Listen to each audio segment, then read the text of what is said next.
2024 के लोकसभा चुनाव में अयोध्या से भारतीय जनता पार्टी हार चुकी है, लेकिन यह भारतीय जनता पार्टी के कार्यकर्ताओं और नेताओं को बात हजम नहीं हो रही है। इसी के ऊपर अब शंकराचार्य ने जो कहा है वो वायरल हो रहा है, क्योंकि आप सबने देखा होगा जब राम मंदिर की प्राण प्रतिष्ठा हुई थी 22 जनवरी 2024 को, तो शंकराचार्यों ने बहिष्कार कर दिया था और कोई भी शंकराचार्य राम मंदिर की प्राण प्रतिष्ठा में नहीं पहुंचा था।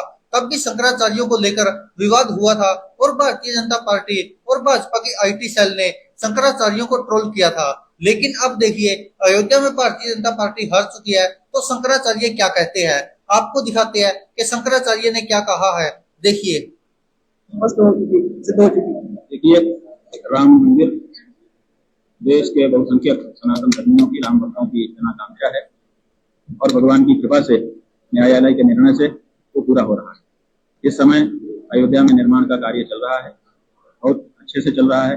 भव्य मंदिर का निर्माण हो रहा है और जैसा कि हम लोगों ने पूछा और जाना है, लगभग 3 वर्ष, 2.5 वर्ष, 3 वर्ष अभी और लगेंगे, तब मंदिर पूरी तरह से निर्मित हो जाएगा। जब मंदिर बन जाएगा तो स्वाभाविक है कि प्रतिष्ठा का कार्यक्रम आरंभ होगा। अभी जो कुछ हुआ है वो एक राजनीतिक कार्यक्रम था, वो हो गया, अब उसको भूल जाइए।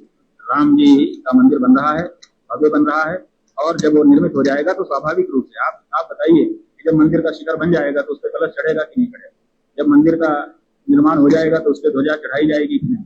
वहां पर जहाँ जहाँ शिखर में जिन जिन जगहों पर जिन जिन देवताओं की पूजा होती है, जो जो न्यास होते हैं, तो होंगे कि नहीं? तो स्वाभाविक है कि जब मंदिर बन जाएगा तो वहां पर प्रतिष्ठा का कार्यक्रम होगा, उसका भी लाभ हम सबको मिलेगा।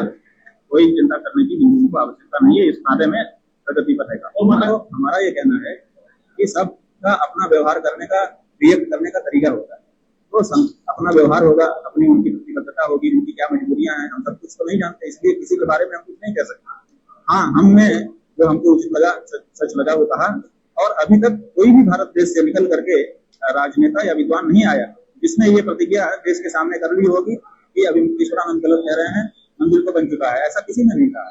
तो ऐसी स्थिति में हमारी बात स्पष्ट हो चुकी, सिद्ध हो चुकी। देखिए, तो ये देखा दोस्तों आपने, ये शंकराचार्य है और देश में 4 ही केवल शंकराचार्य है और चारों के चार तब उस समय खिलाफ थे जो प्राण प्रतिष्ठा हुई, क्योंकि शंकराचार्यों ने तब कहा था कि जो राम मंदिर की प्राण प्रतिष्ठा है यह अपमान है सनातन का, क्योंकि शास्त्रों के अनुसार अधूरे मंदिर की प्राण प्रतिष्ठा नहीं की जाती।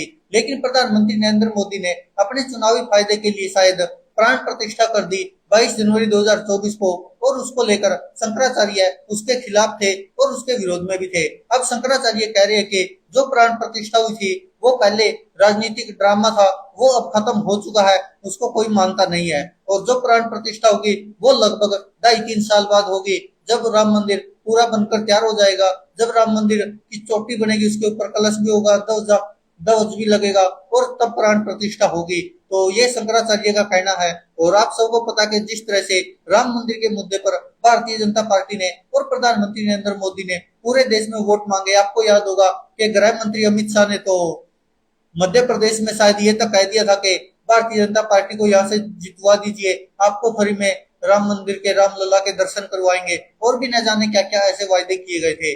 और भारतीय जनता पार्टी ने कोई कसर नहीं छोड़ी थी कि राम मंदिर के ऊपर किसी तरह से फायदा उठाया जाए, राम मंदिर का किसी तरह से लोगों को उसके साथ जोड़कर वोट लिए जाए। लेकिन ऐसा कुछ हुआ नहीं। 2024 के लोकसभा चुनाव में सबको चौंका दिया जो जनता ने फैसला दिया, क्योंकि भारतीय जनता पार्टी उम्मीद कर रही थी कि अकेले ही 300 पार जाएगी और एनडीए गठबंधन की 400 पार सीटें जाएगी। लेकिन ऐसा कुछ हुआ नहीं, क्योंकि एनडीए भी 300 पार नहीं कर पाई और भारतीय जनता पार्टी भी 250 तक भी नहीं पहुंच पाई, मात्र 240 सीटों पर सिमट गई। और अब शंकराचार्य ने तब भी कहा था और अब भी कह रहे हैं, वो अपनी बात पर कायम है। और उन्होंने ये भी कहा कि जो हमने कहा था उसके खिलाफ किसी का कोई बयान नहीं आया है। तो आप समझ सकते कि जो हमने पहले कहा था वो तब भी सही था और आज भी सही है। और अब राम मंदिर की प्राण प्रतिष्ठा दोबारा होगी जब राम मंदिर पूरा हो जाएगा 2.5-3 साल बाद, उसका कार्य प्रगति पर है। और यहाँ पर शंकराचार्य एक तरह से ये भी संदेश देना चाह रहे थे देश की जनता को कि जो राम मंदिर बन रहा है वह प्रधानमंत्री नरेंद्र मोदी के आदेश से नहीं, बल्कि जो अदालत ने आदेश सुनाया है उसके ऊपर यह राम मंदिर का निर्माण हो रहा है। और आगे देखते हैं क्या कुछ होता है। लेकिन इतना तो तय है कि शंकराचार्य ने एक बार फिर से प्रधानमंत्री नरेंद्र मोदी और भारतीय जनता पार्टी की पोल खोलकर रख दी है।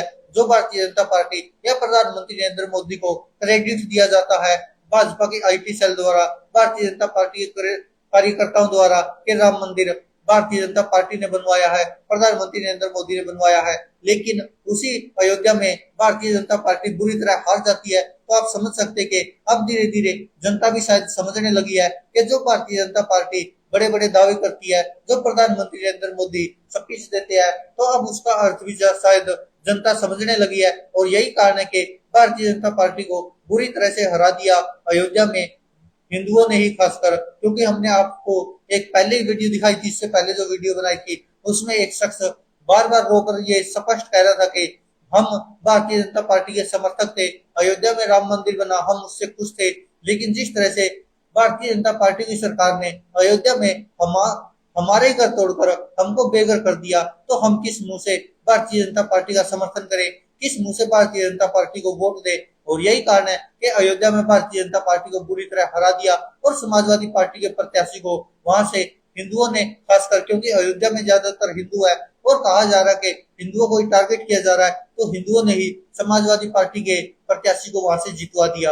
हालांकि इंडिया गठबंधन एक साथ चुनाव लड़ रहा था उत्तर प्रदेश में, और यही कारण है कि कांग्रेस और समाजवादी पार्टी इंडिया गठबंधन ने सबसे ज्यादा सीटें हासिल की और समाजवादी पार्टी खुद 37 सीटें जीतकर सबसे बड़ी पार्टी बनकर सामने आई उत्तर प्रदेश में। लेकिन कहीं ना कहीं जो क्रेज था कि लगातार कहा जा रहा था कि अगर प्रधानमंत्री नरेंद्र मोदी से बड़ा कोई हिंदू हृदय सम्राट है तो वो मुख्यमंत्री योगी आदित्यनाथ है, आने वाले कल का प्रधानमंत्री यूपी का मुख्यमंत्री योगी आदित्यनाथ बनेगा, ऐसे बड़े बड़े दावे किए जा रहे थे। लेकिन अब लोकसभा चुनाव 2024 के जो नतीजे आए हैं उन्होंने ये तो साफ कर दिया कि जो हिंदुत्व की राजनीति भाजपा करना चाह रही थी, जिस मुद्दे पर भारतीय जनता पार्टी या प्रधानमंत्री नरेंद्र मोदी वोट मांग रहे थे, उसी मुद्दे पर जनता ने उनको बुरी तरह से हरा दिया। और वो हमने अयोध्या में देख ही लिया, जिस तरह से भारतीय जनता पार्टी फैजाबाद से हार गई है। और अब आगे देखना होगा कि आखिरकार क्या प्रधानमंत्री नरेंद्र मोदी अब राम मंदिर का मुद्दा छोड़ देंगे, क्या हिंदुत्व का मुद्दा छोड़ देंगे। जिस तरह से लगातार भारतीय जनता पार्टी की इस लोकसभा चुनाव में हार हुई है, खासकर उन्हीं जगहों पर जहां पर हिंदू सबसे ज्यादा है,